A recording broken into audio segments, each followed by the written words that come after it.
1995's Species was a pretty good film, while its sequel, despite bombing at the box office, was also good in ways.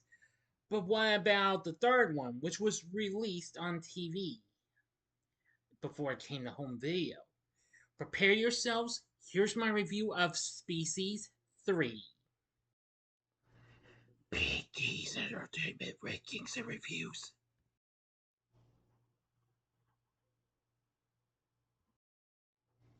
So, greetings, my fellow YouTubers, and welcome to Big D's Entertainment Rankings and Reviews. I'm the Big D, and this time around, I bring to you a review of the 2004 made for TV sci fi action thriller flick Species 3 from MGM. This, of course, is a direct sequel to Species 2 and the third installment of the Species franchise. Directed by Brad Turner and starring Robin Dunne, Robert Knepper, Mabrey, who is being introduced in this, Amelia, Cooke, and Paul Pitoc. Natasha Henstridge, who was contracted to a trilogy commencing with the first film, briefly reprises the role of Eve in the opening scene to this film. The film made its premiere on Sci-Fi in November 2004 before it got released on DVD the following week, in both a standard and an unrated version. Now, before I go into this, if you have not seen my reviews of the first two Species films, check them out by going to the playlist I've just now created so you can catch what you might have missed or see them again if you'd like. Okay, let's get into the story. The ambulance transporting Eve's corpse gets lost. However, when the co-driver tries to radio their superiors, the driver, Dr. Bruce Abbott, stops and holds him at gunpoint. They are ambushed by Portis, who kills the co-driver with his tongue. Abbott discovers Portis and Eve alive in the back of the ambulance. Portis strangles Eve to death while she gives birth to a newborn alien, which Abbott flees with. Government agent Washak orders an autopsy, discovering Eve's pregnancy, then orders the burning of her body. Abbott returns to his usual job, teaching biochemistry at a university.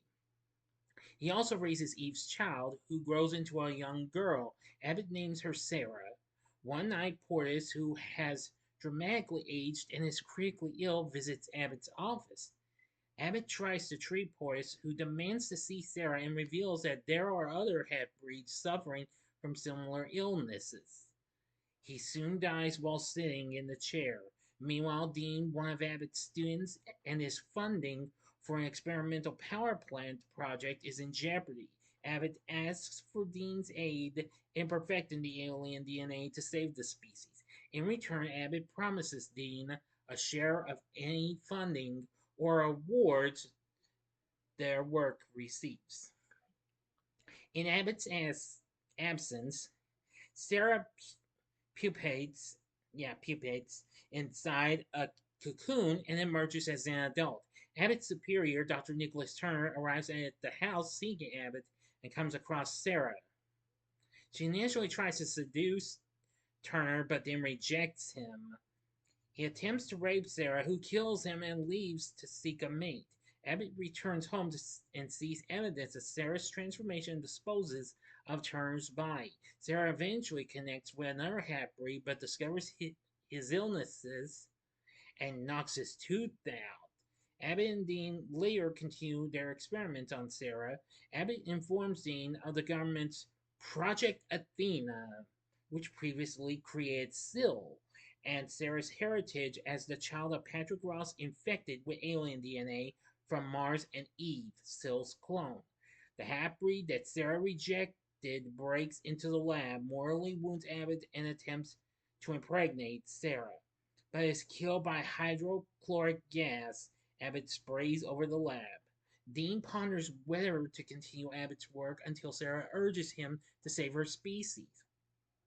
Dean's roommate at the university, Hastings, discovers a website posted by Amelia, a woman who wants to date biochemists.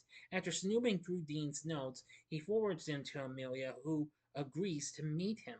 En route, Amelia, who is another half breed, had sex with and murders a gas station attendant who attempts to rape her. At the campus, she senses Sarah and kidnaps Hastings, taking him to Abbott's home. Amelia and Sarah force Hastings to work on perfecting the alien DNA using Sarah's pure biology to save the half breeds and create perfect mating partners for them. Wasdak, whose team also monitored Amelia's website and discovered its connection to Project Athena, picks up Dean and helps him save Hastings. Now I'm going to the ending right now. You better stop this video right now. I'm going to start the 5 seconds right now. So if you've seen this movie already, please continue. If not, stop this at once. Okay, you've been warned. Dean, Hastings, and Wastek flee to Dean's experimental power plant with Sarah and Amelia in pursuit. While attempting to keep Sarah's harvested eggs away from them, the three decide to try trapping Amelia and Sarah in the plant's core. But this tactic risks causing a catastrophic meltdown. Dean drops the eggs into the core, prompting Amelia to attempt to kill him. Sarah then attacks and then throws Amelia into the core as well. Dean, Hastings, and Wasak close the core in time to prevent a meltdown. Later, Hastings visits Dean at Abbott's home and discovers both Sarah and a half-breed alien boy. Dean reveals that he pulled Sarah to safety before sealing the plant's core, then completed the refined alien DNA to create a mate for her so she would not be alone. After the boy is grown, Dean tells Sarah that she is on her own and to be careful. Before Sarah and her mate leave, Dean asks why she saved him from Amelia, but she does not answer. Dean then reassures the nervous Hastings that he ensured Sarah's mate would be sterile, preventing them from reproducing. End of story. So, what did I think of Species 3? Well, after I've only seen it one time, which was just a while ago, I am gonna say it's okay and what have you. While it may not be as great as the other two films, but still fair and what have you. Upon its release, it got mostly negative reviews like the last film. It holds a 17% rating on Rotten Tomatoes. Now, for others, DVD Talk negatively reviewed the film, saying the film is underdeveloped with an absurd plot and bad special effects. This film just reuses old ideas and is not worth your time. It is a pointless sequel that lacks an effective story to make it a watchable film. It is just camouflaged by nudity. Well, that may be, but however, something like this could easily saves this film, in my opinion. But yes, I do agree. Some of the special effects were a little not great and what have you, but some of the kills though, yeah. Now, according to Dan of Geek, they're saying if you are going to start watching this franchise, you should give this one a miss and cut straight to the final film. Well, I'm going to say factually it might be true, but I have yet to see the fourth one, but I will eventually, which will be in my next review. Because 3 years later, there would be another sequel in Species The Awakening, which was a standalone sequel to this. Not a direct follow up to this, but it does continue the franchise. Anyway, from what I've seen, I am going to say it was. Yeah. Now, according to Frank Mancuso Jr., who I'm sure that name sounds familiar, who is the executive producer of this, who also worked on the previous Species films, which I failed to point that out. Yes, Frank Mancuso Jr., who also worked on the Friday the 13th films, well, wanted the sequel to be aimed more at young adults, so the characters were written to be younger than what was originally planned, because they decided to cast Mabrey as the main blonde alien, and Amelia Cooke was also taken from the role. Also, Mancuso wanted the creatures to look slightly different from H.R. Geiger's original concept. And so the alien species was then redesigned by Rob Henderson. Well, I agree. Yes, it could have just used a little bit of fixer up in some parts, especially with its story. The story's alright and what have you. Elias Morel's score was fine, who also did some others. Um, also, who later went on to do this to work on Piranha 3DD's score, as well as lots of others. Also did stuff for television, not just movies, but also video games. Well, did an okay job. Now then, for the cast, we have Robin Dunne as Dean. I'll say he wasn't too bad. Of course, you might know him well known for his role on the show Sanctuary.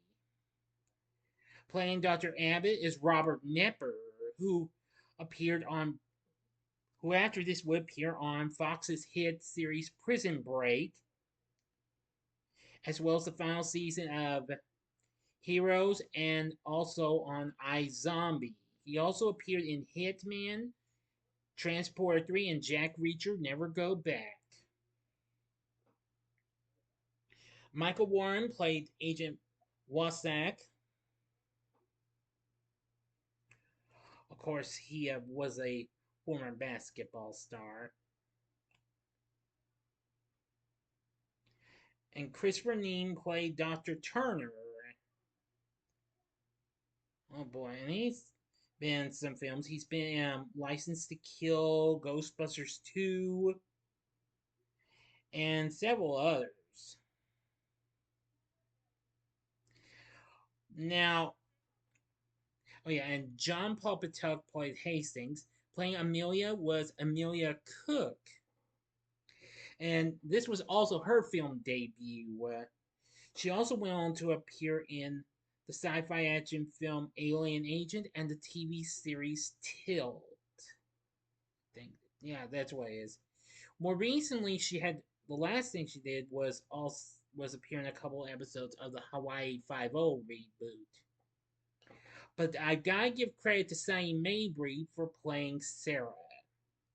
Yes, because she managed to make her big appearance after she had recently appeared in Limp Bizkit's Nookie music video. Yes, that's right. She also, after Species 3, she went on to appear in Triple X, State of the Union, and Snakes on a Plane as well. So the cast is okay in Miami. Well, some were pretty good. Now, I appreciate that. I really loved Sonny Mabrey's performance. She was absolutely hot in this. So what everything says, Species 3 can be more of a miss than a hit. So would I recommend it? Well, I'll kind of give this a draw between give it a one-time watch if you're a hardcore completionist of the Species series, and avoid it. If you weren't thrilled with this film, then just avoid it. Or if you don't really like the sounds of this, just avoid it. So what did you think of Species 3? Let me know in the comments section below. If you like this video, click the like button, subscribe, be a part of the Big D Nation, continue to help support my channel, and you know the rest. Join me next time when I bring to you a review of the fourth film, Species: The Awakening. So if you like this, check out my reviews for some of these other films. Here's some of the films I was talking about in this. In the upper left-hand corner, check out my review of Piranha 3DD. Or you can go to the upper right-hand corner and see the third installment of the Alien franchise in Alien 3 from 1992. Or if you would like maybe another Alien film, check out my review of Alien Resurrection from 1997. And the bottom right hand corner is the button you can click to subscribe. If you like rankings and reviews on movies, TV, music, video games, etc., then I'm your guy.